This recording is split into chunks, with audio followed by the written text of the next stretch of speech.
You know, they were talking about climate change yesterday, and now we're learning that scientists and researchers are looking at how to change the weather on purpose. That's right. Lasers now could one day manipulate rain and lightning. CBS This Morning contributor Michio Kaku is a physics professor at City College of New York. Professor, nice to see you. Extraordinary seeing Al Gore and Bill Clinton there together with Charlie, wasn't it? That's right, yeah. Yeah, they did not get into this discussion, No. though. But it is fascinating. I mean, lasers, really, to change the weather? That's right. Well, as Mark Twain once famously said, everyone complains about the weather, but no one ever does anything about it.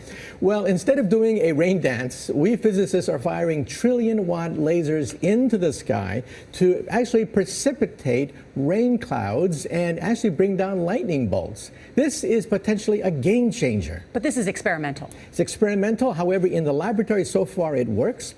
When you have water vapor and you have dust particles or ice crystals, you can precipitate rain. It condenses around the seeds. These seeds can also be created by laser beams. By firing trillion-watt lasers, you rip apart the electrons, creating what are called ions, and these ions act like seeds, like dust particles, bringing down rain and even lightning.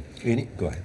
Well, this fascinates me in part because, too, I remember reading the stories that China had used this during the Olympics, that the USSR had used this after Chernobyl to create rain clouds. I mean, did those really work then? We have some of these capabilities now? Inconclusive. Even in the 60s, the CIA used this to bring down monsoons during the Vietnam War, to wash out the Viet Cong. Governments have been playing with this thing. Alleged to. Alleged to, right. Yeah. Now, we realize that for decades now, these governments have been alleged to have experimented with weather control, but nothing conclusive. This time we're bringing in the laws of physics rather than simply waving our hands and uttering mumbo jumbo. We're actually using trillion-watt lasers now. And in the laboratory, sure enough, they precipitate rain out of water vapor.